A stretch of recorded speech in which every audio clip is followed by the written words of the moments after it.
ஐந்தெழுத்தோதி சாதனை செய்தவரை அணிந்தோர் ஆவார். அதனால் ஐந்தெழுத்து அருள்நிலை அடுத்து அணைந்தோர் தன்மை வைக்கப்பட்டது. சித்தத்தை ஒன்ற வைத்தார், சிவமதை நினைய வைத்தார் என்பதை அணிந்தோர் தன்மை. திருமூலதாம் அணைந்தோர் தன்மையை கூறுகிறார்.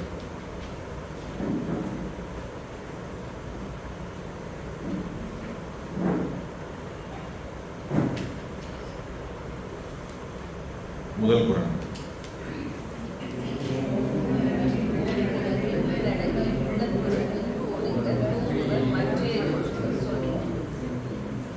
ஓங்குணர்வின் உள்ளடங்கி உள்ளத்துள் இன்பொழுங்க தூங்குவர் மற்றேதுண்டு. ஓங்கு மேற்பட்டு ஓங்கி விளங்குகின்ற சிவஞானத்தின் உள்ளாக அடங்கி அவ்வாறு நிற்பதால் தோன்றும் பேரின்பத்தை அறிவினுள்ளே அடக்குமாறு செய்து அவ்வின்பத்தை தவிர வேறு ஒன்றும் அறியாதவர்க்கு வேறு நிகழ்வு ஏதேனும் உண்டா? இல்லை. ஓங்கு தனது உணர்வில் ஞானிகளுடைய நிலைமை. குருநாதன் உபதேசம் பெற்று அறிவு தெளிவாகி உயிர் அறிவு விளக்கம் பெற்று இன்பம் அடைந்து இன்பத்தை அனுபவித்து அதில் நிற்கிற உயிர்கள் ஐந்தெழுத்து ஓதி இந்த அருள்தன்மையிலிருந்து நீங்காமல் இருக்கின்ற உயிர்கள், அந்த உயிர்கள் அணைந்தோர்கள். ஐந்தெழுத்து ஓதிட்டே இருப்பாங்க, திருவள்ளுவர் இன்பத்தை அனுபவித்துக் கொண்டே இருப்பார்கள். அவர்கள் அணைந்தோர்கள். இப்போ அணைந்தோர்கள் நம்முடைய நாயன்மார்கள்லாம் அணைந்தவர்கள். அவர்களும் அணைந்தவர்கள். அவர்கள் எப்பொழுதும் சிவத்தை தவிர்த்து வேற ஒன்றும் சிந்திப்பதில்லை. ஓங்கு தனது உணர்வில் மேம்பட்டு விளங்குகின்ற உணர்வின் சிவனது ஞானமாகிய திருவருளின் உள்ளடங்கி சிவனுடைய அருளுக்குள்ள அடங்கி இன்பு அதனால் விளைகின்ற பேரின்பம் உள்ளத்தில் ஒடுங்க தமது அறிவுனிடத்தை ததும்பி நிற்க தூங்குவார். அவ்வின்பத்தை நுகர்ந்து திளைத்திருப்பார். அது தவிர வேறொன்று அறியாதார். சொல் மற்ற ஏது உண்டு அந்நிலையில் சொல்ல ஏது உண்டாகும். இப்போ இவர்கள்லாம் எப்படி இருப்பாங்கன்னா அப்படியே ஐந்தெழுத்து சொல்லிவிட்டு அமைதியாக இருப்பாங்க. எங்கே இருக்காங்க என்ன பண்ணுறாங்கன்னே தெரியும். பூசலார் நாயனார் இருந்தது அந்த ஊரில் இருந்தவங்க யாருக்கும் தெரியும். பூசலார் நாயனார் அவரு மனசுக்குள்ளேயே கோயில் கட்டுறார். அவர் எப்படி கோயில் கட்டுறாருன்னா, இப்போ நான் இப்போ ஒரு அமெரிக்கா போகணும்னு மனசில் நினச்சோம்னு வைங்க, இப்போ இங்கே இருப்போம், அடுத்த செகண்ட் அங்கே போயிடும். அவர் அப்படி மனசில் கோயில் கட்டுறார். இன்னைக்கு அஸ்திவாரம் எடுக்கணும்னா இங்கே எத்தனை நாள் ஆகுமோ அத்தனை நாள் எடுக்கிறார். ஒரு கோயில் கட்டுற 6 வருஷம் ஆகும்னா 6 வருஷம் கட்டுறாரு கொஞ்சம் கொஞ்சமாக. இன்னைக்கு ஒரு 100 செங்கல் வைக்கணும், 100 செங்கல் வைக்கிறார். இன்னைக்கு ஒரு 500 செங்கல் அவ்வளோதான் வைக்கிறார். அப்படியே பண்ணி பண்ணி பண்ணி கட்டிட்டு வராது. அப்போ அவருக்கு வேற எந்த சிந்தனையும் இல்லை, கோயில் கட்டுற சிந்தனையும். அவர் இருக்கிறது அந்த ஊரில் யாருக்கும் தெரியாது. மன்னன் தேடிட்டு போகிறான், மன்னன் கோயில் கும்பாபிஷேகம் வச்சுட்டான். சாமி போய் என்ன சொல்றாரு, இல்லை அங்கே என் நண்பன் கோயில் வச்சிருக்கேன், அங்கே வந்து நீ அப்படின்னு சொல்லிட்டு போயிட்டாரு. அங்கே போனால் கோயிலையும் காணா, ஒன்றையும் காணா, ஆலையும் காணா, ஒருத்தரையும் காணா. எல்லாரும் கேட்குறாங்க, திருப்பி இங்கெங்கேயும் கோயில் கட்டியிருக்காங்க அப்படின்னு. இல்லையே எனக்கு இங்கே கோயில் கட்டியிருக்காங்க தெரியலைங்க. அந்த மரத்தடியில் ஒரு சாமியார் இருக்காருன்னு அவர்கிட்ட போய் கேளுங்க. போனவொடனே தெரிஞ்சிருச்சு. ஓ, அவரு கேட்டவுடனே அவருக்கு நாம கட்டுறதா இங்கேயே போய் சாமி சொன்னாங்க. அப்ப அணைந்தவர் எப்படி இருப்பாங்க? இப்படிதான் இறைவன் அப்படியே நினைந்துட்டு அவர்களுக்கான பணியை செய்து கொண்டு உள்ளத்தில் உள்ளும் புறமும் செய்து கொண்டு அப்படியே இருப்பாங்க. இவர்கள் தான் அணைந்தோர். இவர்கள்ட்ட வேற ஒன்றும் எதிர்பார்க்க முடியாது, இன்னும் பேச முடியாது. ஆனா அப்படி ஒருத்தர் உட்கார்ந்து இருந்தானே நம்ம ஊர்ல பூரா போய் குறி கேட்டுருவான். சாமி ஏதாவது சொல்லுங்க, ஏதாவது சொல்லுங்க, ஏதாவது சொல்லுங்க. நானே ஒரு ஊருக்கு காய வெயிட்டு கட்டு உத்தராகம் போட்டு போகிற ஒரு கிராமத்தில், சாமி என் சம்சாரத்துக்கு கால் இழுத்து பிடிச்சிக்கிச்சுங்க, எப்போ சரியாகும் கேட்டான். அப்படின்னு கேட்டான். குடி சொல்லுங்க, மந்திரிச்சு சொல்லுங்க. தம்பி இதெல்லாம் நமக்கு தெரியாதுப்பா, நான் சாமி கூட வந்திருக்கேன்ப்பா இங்கே ஆள். ஆமாம், குடிச்சுட்டேன். வரிசையாக 4-5 பேர் வந்து ஒவ்வொன்றா கேட்டுட்டு இருந்தேன். அவன் அமைதியாக ஒருத்தன் உட்காந்து அவன் விட மாட்டாங்க. சரி விட்டு போய் குறி கேட்கலாம் அப்படின்னு அங்கே போயிடுவாங்க. இதெல்லாம் அணைந்த ஒரு இறைவனை தவிர்த்து வேற எதுவும் சிந்திக்காதவர், அதை தவிர வேற எந்த சிந்தனையும் இருக்காது. சரி, அடுத்தது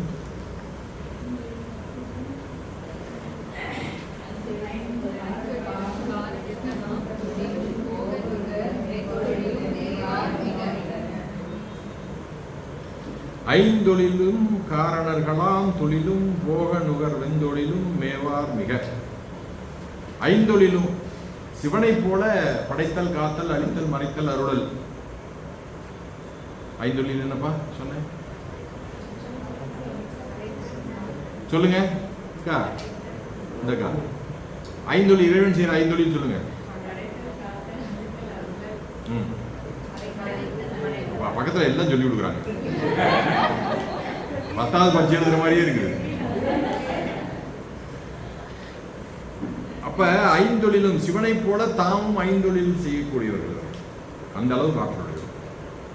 காரணராம் தொழிலும் சிவனது ஆணை பெற்று அவற்றுள் ஒவ்வொரு தொழில் முதல்வராய் நின்று செய்தலையும் போகம் நுகர் வெந்தொழிலையும் முன்னை வினையின் பயனாக வருகின்ற உலக போகங்களையும் விருப்பு வெறுப்புடன் அனுபவிக்கின்ற கொடிய செய்தலையும் மிக மேவார். சிவனை அணைந்தோர் சிறிதும் விரும்ப மாட்டார். சிவனை அணைந்தவர்கள் ஐந்தொழில் செய்யக்கூடிய ஆற்றல் இருந்தாலும் செய்ய மாட்டார்கள். உலக போகத்தை விரும்ப மாட்டார்கள்.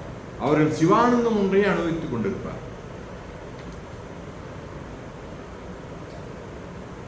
போர் முடிஞ்சது. முருகன் கேட்கிறாரு வீரபாகு பார்த்து, சாமி உனக்கு எல்லாம் பயங்கரமா சிறப்பா போர் செஞ்சீங்க, சூரபன்மணியை வருவதற்கு உங்களுக்கு என்ன வேணும் சொல்லுங்க தரேங்கிற. அவர் கேட்கிறாரு, கோண நீடிய நிதிபதி வாழ்க்கையும் குறியேன், கோள நீடிய நிதிபதி வாழ்க்கையும் குறியேன், மேலை இந்திரன் அரசினை கனவினும் வெகேன், மால் அயன் பெரும் பதத்தையும் பொருளனமதியேன், மால் அயன் பெரும் பதத்தையும் பொருளனமதியேன், சால நின் பதத்து அன்பையே வேண்டுவன் தமியே. உன் திருவடியிலே அன்பு செலுத்துகின்ற ஒன்று மட்டும் எனக்கு போது, வேற எதுவும் வேண்டாங்கிற. கோள நீடிய நிதிபதி வாழ்க்கையும், குபேர வாழ்க்கை வேண்டாம், மேலை இந்திரன் அரசினை கனவினும் வெகேன், இந்திரலோகத்தை ஆளக்கூடிய அந்த பதவி கொடுத்தாலும் வேண்டாம், மால் அயன் பெரும் பதத்தையும் பொருளனமதிய, திருமால் பெருமாவோட படைத்தல் வேண்டாம். சாமி உன் திருவடியை வணங்கி அன்பு செலுத்துகின்ற அந்த ஒரு நிலை மட்டும் எனக்கு போதுங்க. அனைந்தோர்கள் இப்படிதான் இருப்பாங்க. எந்த இருக்க இறைவன் இறைவன் இறைவன் சிவான் அப்படிதான் இருக்கு. அதான் மாணிக்கவாசகர், வேண்டேன் புகழ் வேண்டேன் செல்வம் வேண்டேன் மண்ணு சின்னம் சிவ வேண்டாதமை நாடும் சென்று தீண்டேன். அவர் அப்படி சொல்றாங்க. அடுத்தது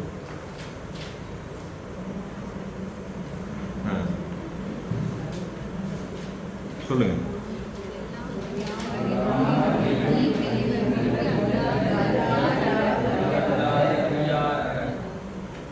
எல்லாம் அறியும் அறிவிடணும், எல்லாம் தெரியும் உங்களுக்கு. முக்காலம் உணர்ந்தவர்கள் ஞானிகள், சென்ற காலம் இனி என்ன நடக்க போது எல்லாம் தெரியும். அறிவிடணும். இங்கு இவர் ஒன்று அல்லாத அறியாரற. இவர்கள் இந்த முத்தி நிலையிலே சிவத்தை என்று வேற எதுவும் அறிய விரும்ப மாட்டார்கள். வேற ஒரு பொருளை சிறிதும் அறியார், ஒரு சிறிது கூட அறிய மாட்டார். எல்லாம் அறியும் அறிவிடணும், எல்லாம் தெரியும். அப்படி நிற்கும் போதுதான் எல்லாம் தெரிஞ்சாலும் கூட அந்த சிவத்தை தவிர்த்து வேற எதுவும் மாட்டார். எதை பார்த்தாலும் சும்மா தெரியும். அதான் நாவுக்கரசர் பாடுறார், அப்பன் நீ அம்மை நீ ஐயனும் நீ அன்புடைய மாமனும் மாமியும் நீ ஒப்புடைய மாதரும் ஒன்பொருளும் நீ ஒரு குலமும் சுற்றமும் ஓர் ஊரும் நீ துய்ப்பனவும் உய்ப்பனவும் தோற்றுவாய் நீ துணையாய் என் நெஞ்சம் துறப்பிப்பாய் நீ இப்பொன்னி இம்மணி நீ இம்முத்தும் நீ இறைவன் நீ ஏறுந்த செல்வன் நீ, எல்லாம் சிவன் தான். அடுத்தது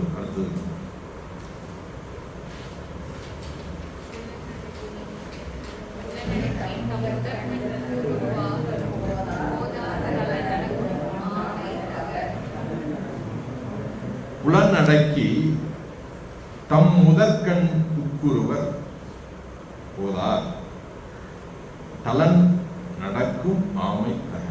தலன்னா பூமி. இந்த பூமியில ஆமை இயங்கும் போது ஏதாவது துன்பம் வந்தா தன்னை உள்ள அடக்கி, அதுபோல புலன் அடக்கி அணைந்தவர் என்ன பண்ணுவாங்க, தன்னுடைய ஐம்புலன் உணர்வுகளையும் அடக்கி சிவனுடைய வியாபகத்துக்குள்ள அடங்கி நிற்பார். ஏதாவது ஒரு துன்பம் வந்தா ஆமை எப்படி தன்னை ஓட்டுக்குள்ள அடக்கிக்கிறதோ அதுபோல தன் புலனை அடக்கி சிவனுடைய திருவடிக்குள்ள அப்படி அடங்கி நிற்பார்கள். இதான் அந்த நிலையிலிருந்து நீங்க அந்த நிலையிலிருந்து எப்பயுமே மாற மாட்டாங்க. பட்டினத்தாரு வந்து அவர் தான் நகையை திருடிட்டாரு அப்படின்னு முடிவு பண்ணி கழுமரம் ஏற்றாங்க. அவருக்கு அதுக்காக பதட்டப்படல, அப்படியே இறைவன் திருவடிக்கு போயிடுறாரு நேரா. கழுமரம் ஏற்ற போறாங்க. இப்ப அவர் என்ன சொல்றாரு, சாமி பார்க்கிறார். என் செயலாவது யாதொன்றும் இல்லை இனி தெய்வமே, என் செயலாவது யாதொன்றும் இல்லை இனி தெய்வமே, உன் செயலே என்று உணரப் பெற்றேன். இந்த ஊனெடுத்த பின் செய்த தீவினை யாதொன்றும் இல்லை, பிறப்பதற்கு முன் செய்த தீவினையோ இங்கனே வந்து உண்டதுவே. இந்த பிறவில எனக்கு தெரிஞ்சு ஒன்றும் செய்யல, இதுக்கு முன்னாடி பிறவில ஏதாவது செஞ்சிருக்கலாம். அதனால என் செயல் ஒன்றும் இல்லை சாமி, எல்லாம் உன் செயல் என்று உணரப்பட்டேன் அப்படின்னு போய் திருவடியில அடங்கிறாங்க. ஏதாவது துன்பம் வந்தா ஆமை எப்படி போய் ஓட்டுக்குள்ள அடங்குதோ அதுபோல இவர்கள் திருவருள் சென்று அடங்கி கொள்வார்கள். அடுத்தது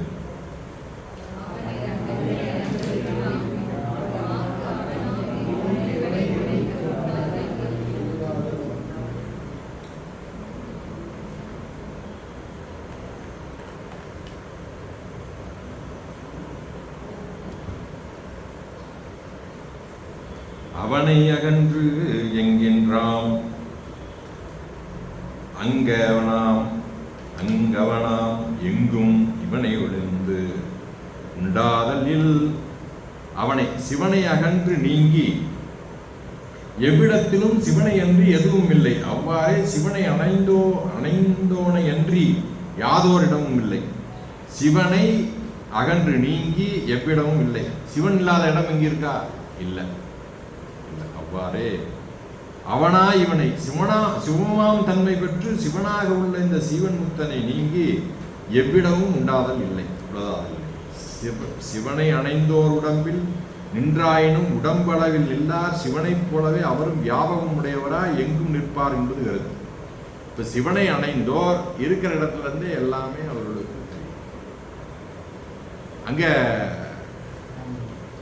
குகை நமச்சிவாயர் உட்கார்ந்துருக்காரு. குரு நமச்சிவாயர் பாடம் கேட்கிறார். குரு நமச்சிவாயர் சீடரு, குகை நமச்சிவாயர் குருநாதர் பாடம் நடத்திட்டு இருக்காரு. குருநாதர் திடீர்னு வேட்டி இப்படி கசக்கிறார். என்னப்பா கசக்கின? என்ன தில்லையில திரைச்சியில பட்டுச்சுன்னு. அப்படியா அப்படின்னு விட்டுட்டாரு. 2 நாள் கழிச்சு ஒருத்தர் தில்லையில இருந்து வர, போறீங்களா? போறோம். 2 நாள் கழிச்சு ஒரு தில்லையில இருந்து வராரு. தில்லையில திரைச்சியில பிடிச்சிக்கிச்சு, யாரோ கசக்குனாங்க, புரிஞ்சுக்கிட்டாரு. இங்க உட்காந்துருக்காரு திருவண்ணாமலையில. ஒரு நாள் திடீர்னு சிரிச்சாரு. என்னன்னு கேட்டார். திருவாரூர் தேருக்கு முன்னாடி ஒரு பொண்ணு ஆடிட்டு வந்து கீழே வந்துருச்சு. இங்க ஒரு வாரம் கழிச்சு திருவாரூர் தேருக்கு போயிட்டு ஒருத்தர் வந்தாரு. அன்னைக்கு நல்ல நாட்டியம் ஆடி இருந்தாங்க, ஒரு பொண்ணு கீழே விழுந்துட்டாங்க. இங்கே உட்காந்துருக்குதுங்க. அடுத்து சொல்லிட்டாரு, தம்பி நீ இங்கே இருக்க வேணாம், கிளம்புன்னு. நீ எல்லாம் நிலையில் உயர்ந்தவன் ஆகிட்ட, நீ வேற இடத்துல போய் நீ தனியாக அமைச்சுக்கோ அப்படின்னு சொல்லி அடுத்தது டெவலப்மெண்ட். இப்போ இருக்கிற இடத்துல இருந்து கொண்டே எல்லாத்தையும் அறிவார்கள். அவர்கள் தான் அணைந்தோர். ஆனால் எல்லாம் சொல்ல மாட்டாங்க, எது தேவையோ அதை சொல்லுவாங்க. அடுத்தது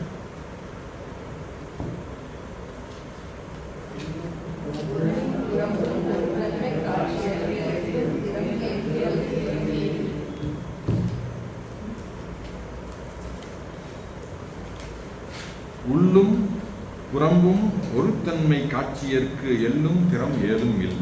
அகத்தும் புறத்தும் ஒரே இயல்புடைய அணைந்தோருக்கு இகழப்பெறும் செயல் ஏதும் இல்லை. அதாவது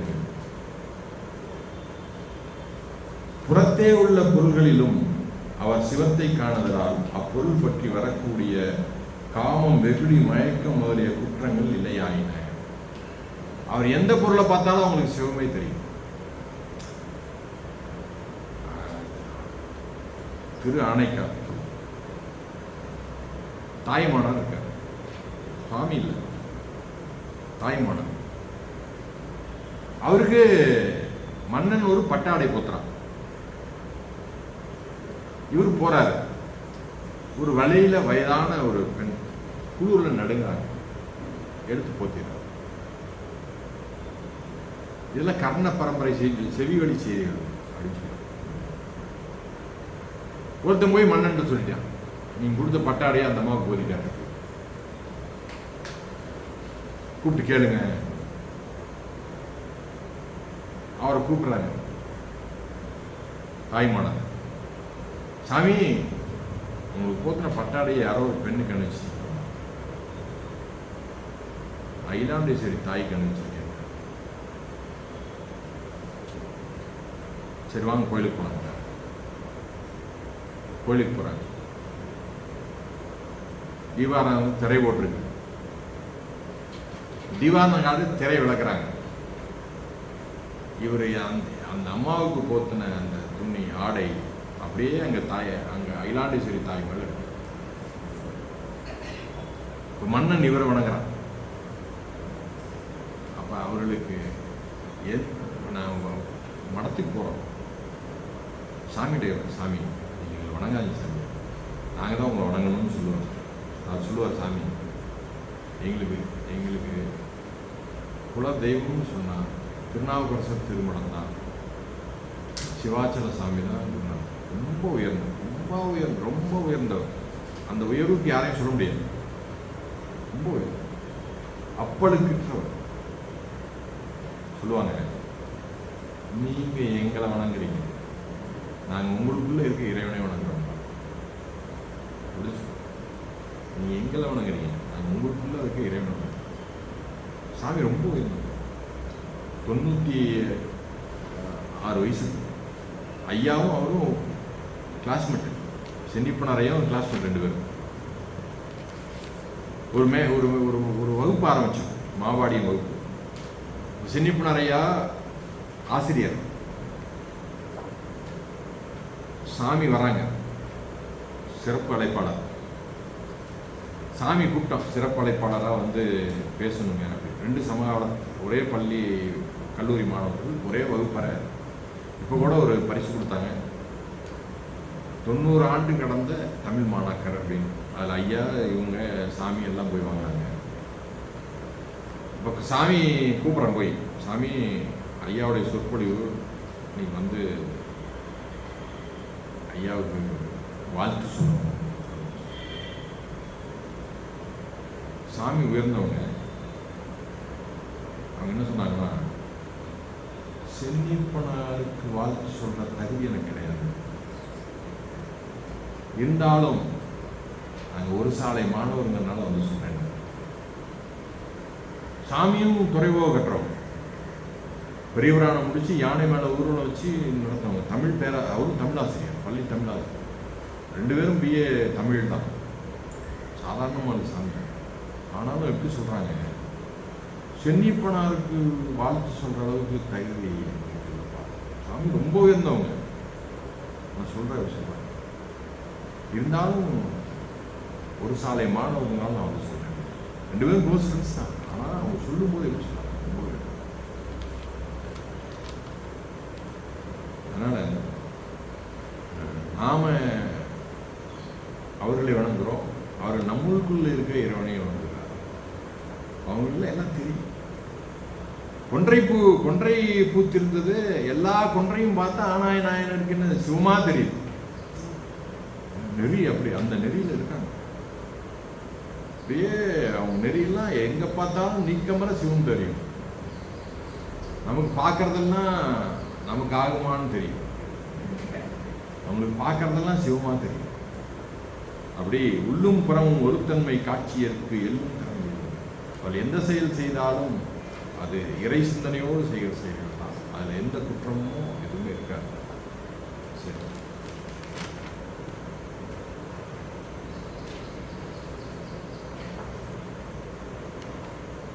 அடுத்தது படிங்க.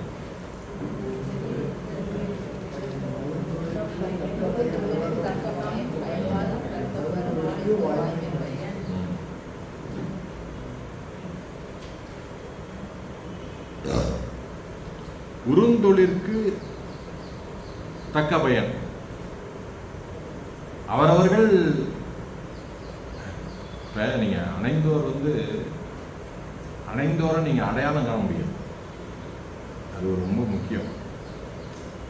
இப்படிதான் திருநீர் வைத்து உத்ராகம் அணிந்து காதி அணிந்து சடாமுடி தரித்திருப்பார்கள் நினைக்கூடாது. ரொம்ப முக்கியம்.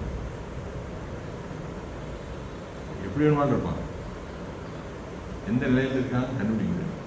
அந்த பக்குவம் இருந்தா தெரியும். நமக்கு அந்த பக்குவம் இருந்தா தெரியும். பக்குவம் இல்லாத போது அவங்க சாதாரண மனிதர்களாக தான் தெரிவாங்க. ஒரு குறுநில மன்னன், அவன் நல்ல ஆட்சி புரியணும், ஆட்சி செய்யறதுல வல்லமை உடையவன். அவனுடைய மனைவி தீவிர முருக பக்தர். மண்ணில் வாழ்ந்தவங்க பேர் மட்டும் தெரியல, தீவிர முருக பக்தர். இவர் டெய்லி அரண்மனைக்கு போவாரு, வருவாரு, வேலையை பார்ப்பாரு, வந்துடுவாரு. ஒரு நாள் அரண்மனைக்கு போறாரு. போற வழியில எல்லா கோயிலையும் தோரணம் விழா எல்லாம் பயங்கரமா இருக்கு. அரண்மனைக்கு போயிட்டு கேட்கிறாரு மந்திரிகிட்ட, என்ன இன்னைக்கு பயங்கர விழா கோலமா இருக்கு, என்ன விசேஷம்? எல்லாமே மகாராணியோட ஆர்டருங்க, எல்லா கோயிலையும் இன்னைக்கு விழா பண்ண சொல்லியிருக்காங்க. அப்படியா, என்ன விசேஷம் தெரியலைங்க. வீட்டுக்கு வந்தார். என்னம்மா இன்னைக்கு என்ன விசேஷம் கோயில்ல அப்படின்னு கேட்குறாரு. ஒன்றும் இல்லைங்க, நான் பல நாள் நினைச்சேன், அது இன்னைக்கு நடந்துருச்சு. அப்படியே என்ன நினைச்சேன்? நான் பல நாள் முருகன்கிட்ட வேண்டிகிட்டே இருந்தேன், எங்கள் வீட்டுக்காரர் ஒரு நாளாவது முருகான்னு சொல்ல மாட்டாரான்னு நினைச்சேன். அது பல நாள் வேண்டினேன், அது இன்னைக்கு நடந்துச்சு. நான் எப்போ சொன்னேன்? இல்லை, நீங்கள் தூங்கிட்டு இருந்தீங்க, திடீர்னு நடு இரவில் எழுந்திரிச்சு அலறி முருகா நீங்கள். அதனால நீங்கள் அவர் சொன்னார், முருகா, நான் உன்னை வழிபடுவது உனக்கும் எனக்கும் மட்டும் தெரிய வேண்டும் நினைத்தேன், இன்னொருத்துக்கு தெரிஞ்சு போச்சே முருகா அப்படின்னா உயிரை விட்டார். இதுக்கு பேர் அந்தரங்க பத்தின்னு பேர். தான் இறைவனை வழிபடுவது தனக்கும் மற்றவர்களுக்கும் தெரியக்கூடாது. அப்படி இருக்காங்க சில பேர். அதெல்லாம் ரொம்ப, அதனாலதான் சொன்ன கவனமா இருக்கணும். குருனா இப்ப நான் சொல்றதுல எனக்கு தெரிஞ்சது சொல்லல, ஆசிரியர் சொல்லி கொடுத்ததுல ஏதாவது 1-2 நனவு வரத சொல்றேன், அவ்வளவுதான். ஆனா நாமளா படிச்சு தெரிஞ்சுக்கிட்டோம் தயவு செஞ்சு நினைச்சிடாதீங்க. அங்கங்க கேட்டது, ஆசிரியர் சொன்னது, ஞானாசிரியர்கள் சொன்னது, ஏதாவது தெரிஞ்சது சொல்றேன்.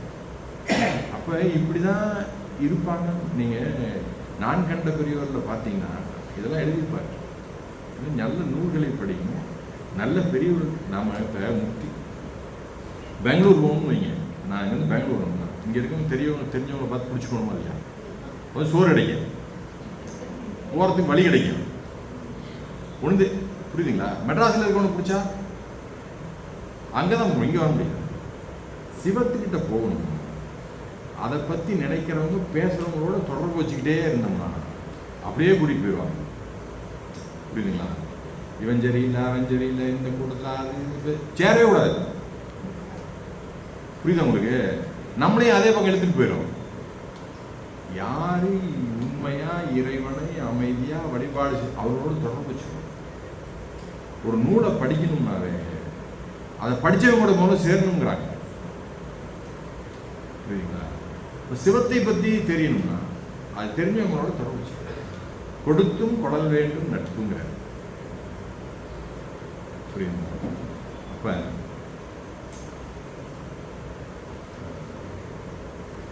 நாம் அது மாதிரி நல்ல ஒரு பக்தி என்பது எப்படின்னு சொல்ல முடியாது. வெளியே தெரியாம அந்தரங்க பக்தி நிறைய பத்திட்டு இருக்கு. அப்படி இருக்காங்க, இன்னமும் இருக்காங்க, வெளியே தெரியாது. அதனால யாரையும் உதாசீனப்படுத்தவும் முடியாது.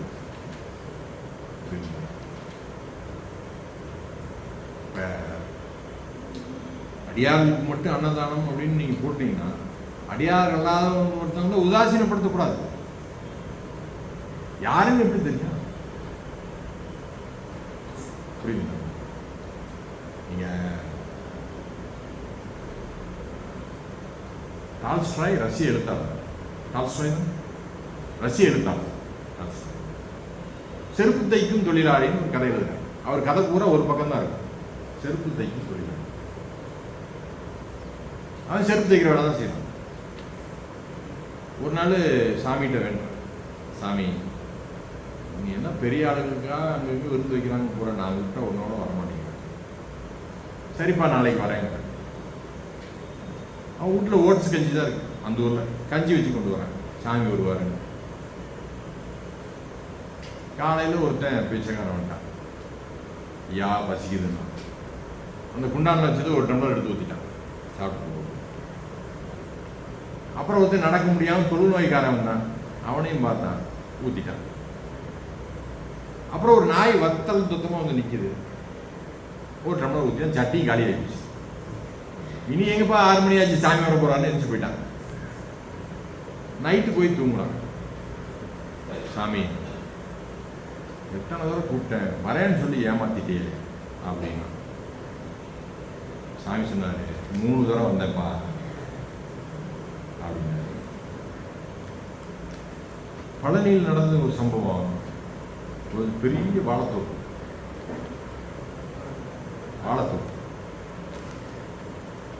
வாழை வெட்டுனா முதல் தாரு முருகனுக்குன்ட்ட. வாழை வெட்டினா வேலை செய்யறவன்ட்ட தாரை கொடுத்துட்றாரு, கொண்டு போய் கொடுத்துருவாடா, முதல் தாரை வெட்டியாச்சு, வாழையெல்லாம் பயங்கரமா வந்துருச்சு, முதல் தாரை கொடுத்து விட்டார். 12 மணி போறதுக்குள்ளே அவனுக்கு பசி எடுத்துருச்சு. இவர் போகும்போதே பழத்தை எண்ணிட்டார், 300 பழம். போய் ரசீது போட்டு வாங்கிட்டு வந்துருட்டார். இவன் 10 கிலோமீட்டர் போகணும் நடந்து, தலையில் தூக்கி. அந்த காலத்தில்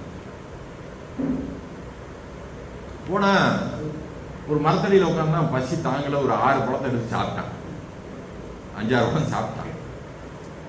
போய் பள்ளியில் கொண்டு போய் கொடுத்துட்டான். அவன் 294 பழம்னு ரசீது போட்டு கொடுத்தான்.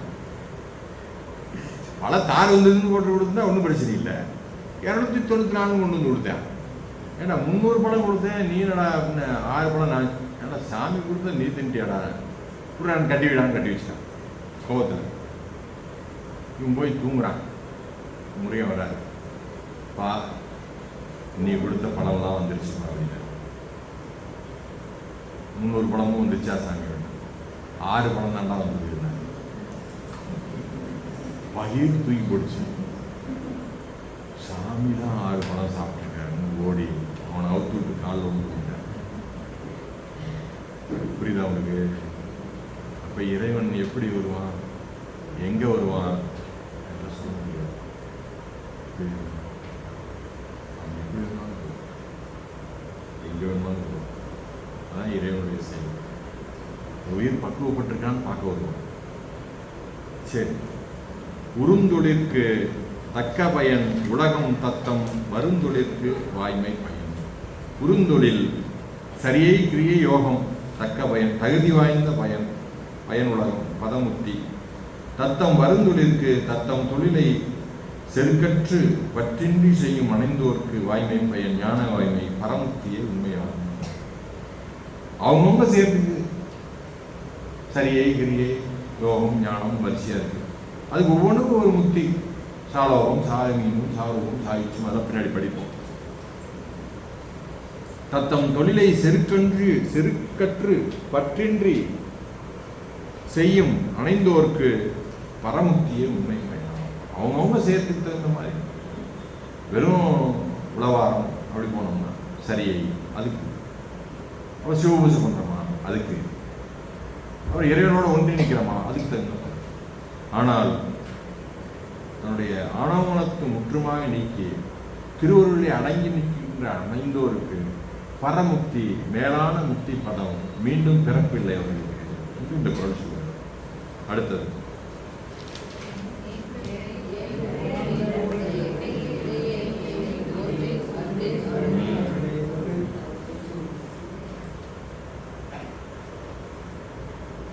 ஏன்ற வினை உடலோடு ஏகும் இடையேறும் வினை தோன்றில் அருளே சொல்லி. ஏன்ற வினைனா இந்த பிறப்புக்கு எடுத்துட்டு வந்த வினை. இந்த பிறப்புக்கு எடுத்துட்டு வந்த வினை நாம உடலோட, இந்த உடல் அளவுல, இப்போ நாவுக்கரசருக்கு எவ்வளோ துன்பம் வந்தாலும் அது உடல் அளவுல தான். அதுபோல் நமக்கு வர வினை இந்த உடலோட கழியும். அப்புறம் இடை இந்த பிறப்புல ஏதாவது செய்கிற வினை திருப்பி வினையா மாறும்னா அது அருளே அதை நீக்கிவிடும், ஏற விடாது. தோன்றில் தோன்றுமாயும் தோன்றாது, அதை அருளே சுடும்.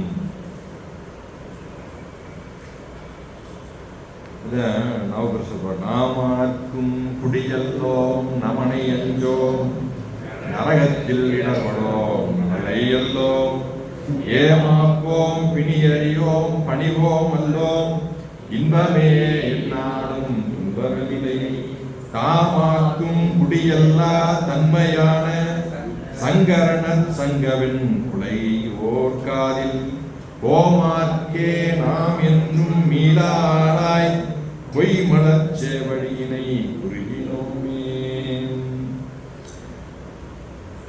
உப்பு சத்தியாகிரகம் அங்க வேதாரண்யம். அப்ப பிரிட்டிஷ்காரன் உப்பு சத்தியாகிரகத்துக்கு போராடினவங்க எல்லாத்தையும் அரெஸ்ட் பண்ணிட்டாங்க. விசாரணைக்கு கோர்ட்டுக்கு போறாங்க. உப்பு சத்தியாகிரகத்தில் விசாரணைக்கு எல்லாத்தையும் கோர்ட்டு கூட்டிட்டு போறாங்க. அதுல தில்லைவாழாந்தன் ஒருத்தரும் போறாரு. எல்லாரும் கேட்டாங்க, வரிசையை கேட்கிறார் ஒருத்தர், ஆமாங்க உப்பு சத்தியாகிரகம் பண்ணணும் அப்படின்னு. இவரு டைம் முடிச்சு கேட்குறாங்க, நீ எதுக்கே வந்த? நான் ஆங்கிலேயனுக்கு ஈமக்கிரியை செய்ய வந்தேன், பிரிட்டிஷ் ஆட்சிக்கு ஈமக்கிரியை செய்ய வந்தோம்னா அப்படின்னு சொன்ன. தூக்கி 3 வருஷம் உள்ளுக்கு போடுது. கூட வந்து சொன்னா, ஏன்டா அப்படி சொன்ன அப்படின்னா, டேய் நாமாக்கும் குடியல்லோம் நமனை அஞ்சோம் நரகத்தில் இடர்படோம் நடனையல்லோம் ஏமாப்போம் பிணி எறியோம் பணிவோம் அல்லோ. நாவுக்கரசர் சொல்லியிருக்காரா, அதனால நான் அப்படி சொன்னேன்.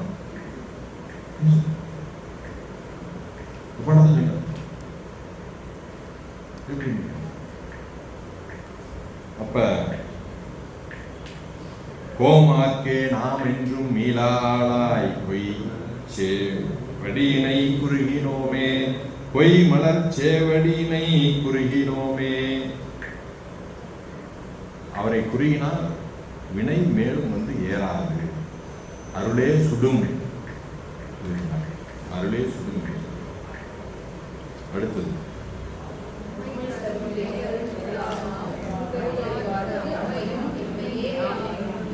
உம்மை தரும் வினைகள் மூளாவாம்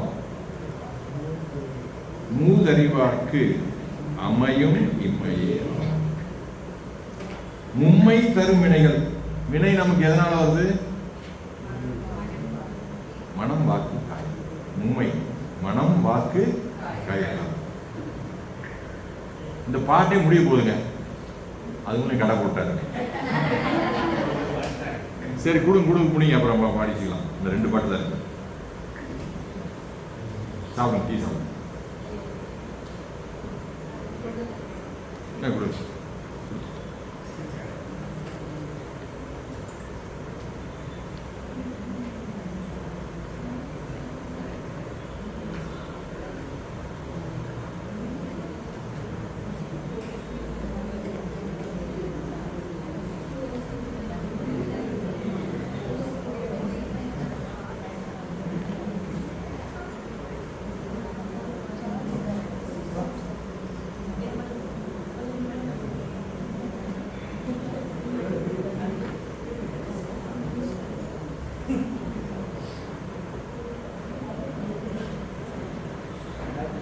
மும்மை தரும் வினைகள் மூலாவாம் மூதறிவார்க்கு அம்மையும் இம்மையேயாம். மனம் வாக்கு காயங்களால் செய்யும் வினை வளரமாட்டார். மூதறிவார்க்கு முதிர்ந்த அறிவினராகி அணைந்தோர் அம்மையும் அவர்களுக்கு உடம்பு நீங்கிய பின் எய்தும் பேரின்ப நிலையாகிய பரமுக்தி நிலை உடம்பு உள்ளபோதே உண்டாகும். மும்மை தரும் வினைகள் மூலாவாம். இந்த மனம் வாக்கு காயத்தால் ஏற்படக்கூடிய வினைகள் ஞானிகளுக்கு கிடையாது, சீவன் முக்தர்களுக்கு கிடையாது, அடைந்தோர்களுக்கு கிடையாது. மனம் வாக்கு காயத்தால் எந்த வினையும் அவர்களுக்கு ஏற்படாது. இவர்கள் உடம்பு உள்ள போதே இவர்கள் பேரின்பத்தை அனுபவித்துக் கொண்டிருப்பார்கள். அடுத்த பாடல் படி.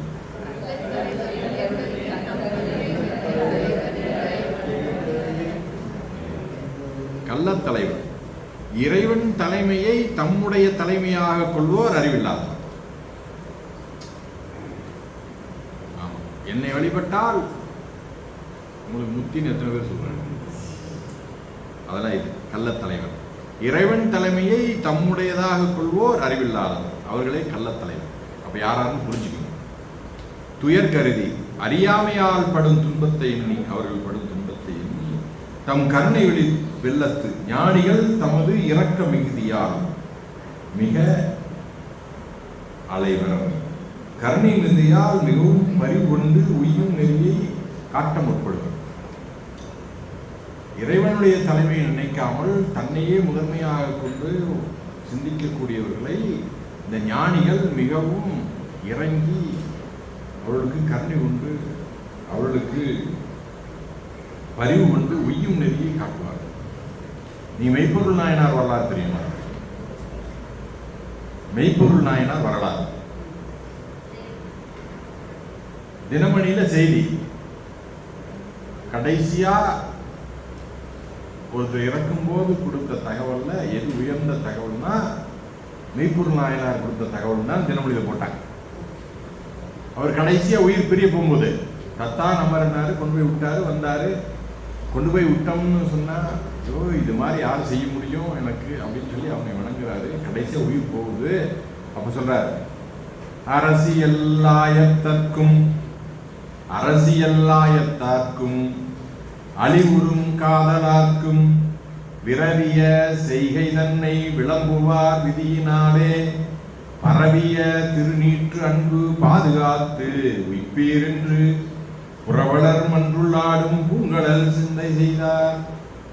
தன்னுடைய சக அமைச்சரவையில் இருக்கக்கூடியவர்களுக்கும் தன்னுடைய உற்றார் உறவினர்களுக்கும் எல்லாத்துக்கும் ஒரு செய்தி சொல்றேன். பிறவிய செய்கை தன்னை விளம்புவார் விதியினாலே பரவிய திருநீற்று அன்பு, அடியார்களையும் இந்த திருநீற்று மேன்மையும் பாதுகாத்து உய்ய வேண்டும் என்று அவர் கடைசியா சொன்னார். திருநீற்று பூசி கொண்டுதான் ஒருத்தன் வந்து ஏமாத்தி குத்திட்டு போனான். அப்படிதானே வந்தான் உத்தனாரன். ஆனாலும் அவர் என்ன சொல்றாரு பாருங்க, இதான் ஞானி. இறக்கும் போது என்ன சொல்றாரு? திருநீர் பூசிட்டு வந்தானே குத்தணும். ஆனா அதை பத்தி பேசுறாரு.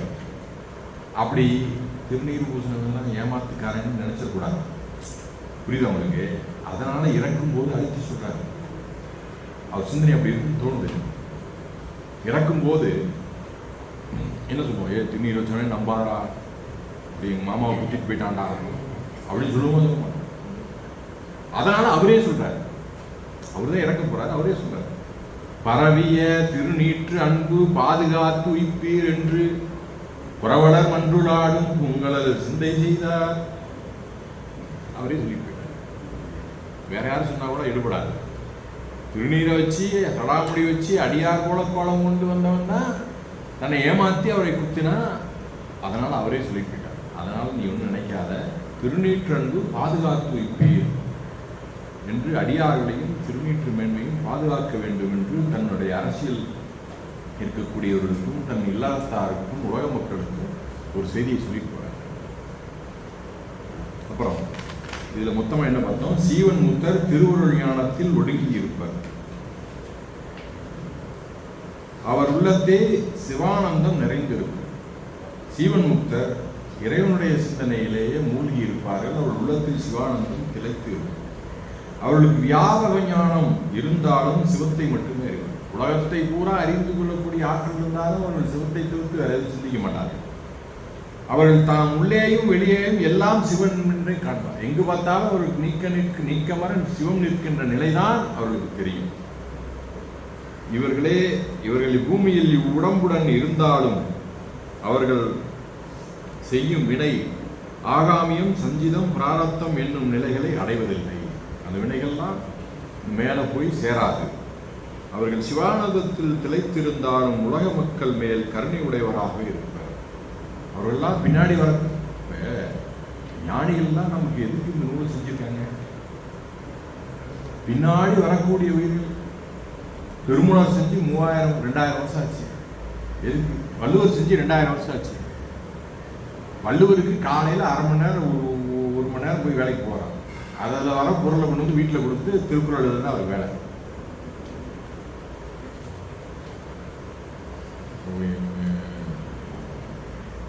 நமக்கு தெரிஞ்சு தோணியப்பன் ஒருத்தருக்கார். அவர் என்ன பண்ணுவார்? ஹோட்டல் கடைக்கு வேலைக்கு போவார். கும்பகோணம் போவார். ஒரு ஹோட்டலில் வேலைக்கு செய்வார். 1/2 நேரம் வேலை, 1/2 நேரம் அங்கே இருக்க கோயிலெல்லாம் பார்த்துருவார். இப்படி இந்தியா முழுசு போயிட்டு விட்டார். அந்த 1/2 நேரத்தில் வர சம்பளத்தில் அங்கேதான் சாப்பாடு ஃப்ரீ ஆச்சு, தங்குற இடம் ஃப்ரீ, வீட்டுக்கு வேணையாலும் கொடுப்பாரு, குழந்தைகளுக்கு நூல் வாங்கி கொடுப்பாரு, தேவாரம் திருவாசம் ஏதாவது நூல் வாங்கி படிக்கிற குழந்தைகள். அதுபோல வள்ளுவர் என்ன தினம் இவர் போல அவர் இல்லை, அவர் போல இருக்கு. வள்ளுவர் என்ன பண்ண தன் வேலை உணவுக்கு தேவையானதை மட்டும் சேகாரம் பண்ணிட்டு மிச்ச நேரம் எல்லாம் எழுதுவார். இப்போ ஞானிகள்லாம் எதுக்காக இவ்வளோ சிரமப்பட்டு இந்த நூலில் இயற்றி நம்ம இத்தனை காலம் கொடுத்துருக்காங்க, இத்தனை காலம் தொடர்ந்து வருதுன்னு சொன்னால் பின்னாடி வரக்கூடிய உயிர். இப்போ நாம் போயிடுவோம், கொஞ்சம் காலம் கழிச்சு போனோம், நம்மளுக்கு பிடிக்கும். கல்ல வரும்போது கூட அந்த அக்காவை சொல்லிட்டு வந்தேன். நானும் இன்னொரு பையன் பிரகாஷ் 2 பேரும் தான் சிவமையாட்டம் முதல்ல பாடம் கேட்கும். அந்த பையன் வீட்டில் ஒரு பழைய கிழிஞ்ச புக்கு இருக்கு. என்ன புக்குன்னு தெரியல. இப்படி 2 இப்படி முன்னாடி அட்டையில் பின்னாடி இல்லை, ஒன்றும் இல்லை. இந்த பாட்டு என்னன்னு தெரியல. சாமி பாட்டு மட்டும் இருக்குதுன்னு தெரிஞ்சுக்கிட்டேன். என்ன பண்ணுறான், இந்த சாமி பூஜை பொருள் விற்கிற கடைக்கு போய் கேட்டிருக்கான். அவன் சொன்னால் பாத்திர கடையில் போய் கேட்டுட்டான். இது என்ன பாட்டுன்னு தெரியல, எங்கே இருக்கு. அந்த பாத்திர கடைக்காரன் சொன்னா இது எனக்கு தெரியாதுப்பா, பூண்டி கொடுத்துட்டு வருவார், அவர்கிட்ட போய் கேட்டுட்டான்.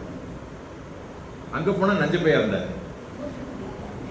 அவர்கிட்ட போய் காட்டினான். அவரு நீ வாப்பா எனக்கு தெரியாது வான்னு சிவமையார் அப்படின்னு போயிட்டான். தெரியும், ஆனால் அப்படிதான் கூட்டிட்டு போவார். புரியுதா? அப்ப எத்தனை ஆண்டு கழித்து கூட அவர்கள் ஏற்றி வைத்த நூல் ஒரு மனிதனை மாற்றுகிறது. புரியுதா? புறமா படியிலிருந்து இறங்கி வருது. பக்கத்து வீட்டு ஜன்னல்ல பார்த்து ஒரு நூல் இருக்கு. அது என்னன்னு எட்டி பார்க்குது நூல். அந்த மாதிரி கேட்குது புத்தகம். திருவாசகம்னு இருக்கு. இது என்னங்க திருவாசகம்னு சொல்றாங்களே, இது என்ன நூலுன்னு கேட்டுட்டு. அப்புறம் போய் படிச்சது அப்படியே அடியாரம் மாறிடுச்சு. காலம் கடந்தும் பல ஆண்டுகள் கடந்தும் இந்த உயிர்களை பக்குவப்படுத்தக்கூடியது இந்த ஞான நூல். அதனால இதெல்லாம் அவர்களுக்காக செய்யல. இன்னும் 5000 ஆண்டு 10,000 ஆண்டு கழித்து கூட வரக்கூடிய உயிர்களுக்கு பக்குவப்படுத்துவதற்காக இவர்கள் பல ஆயிரம் ஆண்டுகளுக்கு முன்னாடியே செய்தார். இன்னும் எத்தனை கோடி உயிர்கள் பக்குவமடைய போதோ தெரியல இந்த ஞான நூலுக்கு. நமக்கு வாய்ப்பு கொடுத்துருக்காரு சாமி, பயன்படுத்தி விடக்கூடாது. கண்டிப்பா இந்த பிறவியிலேயே படகு கொடுத்தாரு, துடுப்பும் கொடுத்துட்டாரு, போறதுக்கு வழியும் சொல்லிட்டாரு. இப்படி போனா கரையேறில நாங்கள் வச்சுக்கிட்டே நின்னா அலையில மூழ்கிடும். துடுப்பு போட்டு கரையை போய் சேர்றதுக்கு வழி பார்க்கணும். கடலின் நஞ்சு அமுது உண்டு, கடலின் நஞ்சு அமுது உண்டு, இமையோர் தொழுது ஏத்த நடமாடி, கடலின் நஞ்சு அமுது உண்டு, இமையோர் தொழுது ஏத்த நடமாடி, அட மடல் இலங்கை அரையன் வழி சென்று ராவணன் அடல் இலங்கு அரையன் வழி சென்று அருளும் அம்மான் அமர்கோயில் அவனுக்கு அருள் செய்த சிவபெருமான் அமர்ந்த கோயில் மடல் இலங்கு கமுகின் பலவின் மதுவும் வழிதாயும் பாக்கு மரத்தில் வரத்தேன் பலா மரத்தில் வரத்தேன் பெருகின்ற வழிதாயும் மடல் இலங்கு கமுகின் பலவின் மதுவும் வழிதாயம் உடல் இலங்கும் உயிர் உள்ளளவும் உடல் இலங்கும் உயிர் உள்ளளவும் தொழ உயிர் உள்ளளவும் தொழ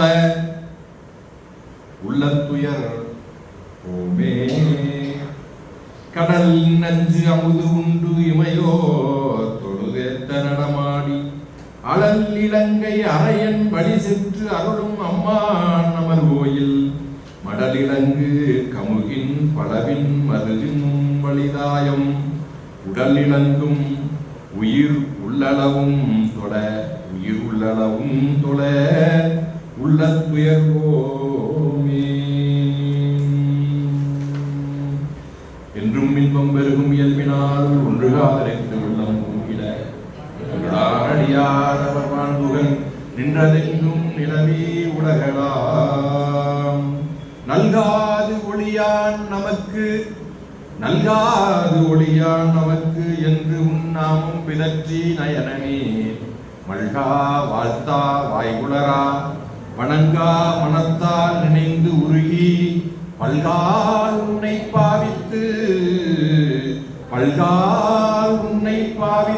பரவி பொன்னம்பலம் என்றே ஒல்கா நிற்கும் உயிர்க்கு இறங்கி அருளாய் என்னை உடையானே வான்முகில் வளால் வெய்க மணிவளம் சுரக்க மன்னன் போன்முறை அலையல் செய்க குறைவிடாத உயிர்கள் வாழ்க நான் மறையறங்க நட்டவும் வேதி மருக மேன்மைகள் சைவ நீதி விளக்குக உலகமெல்லாம் மேன்மைகள் சைவ நீதி விளக்குக உலகமெல்லாம் மேன்மைகள் சைவ நீதி விளக்குக உலகமெல்லாம் திருச்சிற்றம்பலம் தென்னாடுடைய சிவனே போற்றி இறைவா அருள்மிகு பெருங்கருணாம்பிகையுடன் அவிநாசிய பெருமடிகள் போற்றி போற்றி அருள் மெய்கூண்டையவன் குருநாத பெருமானுடைகள் போற்றி போற்றி அருள் விசாராட்சி விஸ்வேஸ்வர பெருமானுடைகள் போற்றி போற்றி எல்லாம் உள்ள இறைவனுடைய கருணையாலே இந்த நூல் இன்று நிறைவு செய்யப்படுகிறது. இதுகாக கூறியவற்றிலே ஏதாவது சிறப்புகள் இருக்குமாயின் அது குருநாதன் உணர்த்தியது என்றும் குறைகள் எதுவும் இருப்பால் அது அடியனுடைய அறியாமை என்று கூறியதையும் இந்த நூலை நீங்கள் வீட்டில் சென்று இல்லத்திலே மீண்டும் படித்து பொருள் உணர்ந்து அதில் சந்தேகம் ஏதாவது இருக்குமாயின் நம்முடைய முருகனையான சொன்னீங்கன்னா அடுத்த வகுப்பு சொன்னீங்கன்னா அதை தீர்த்து வைப்பாங்க. அதெல்லாம் போய் படிக்கணும் இந்த நூலை. இதில் படிமுறை ரொம்ப தெளிவாக சொல்லியிருக்கு, ரொம்ப எளிமையாக இருக்குது. அதனால் படிங்க. எல்லாரும் இறைவன் தருவார் என்று சொல்லி இந்த வேலையை வகுப்பு நிறைவு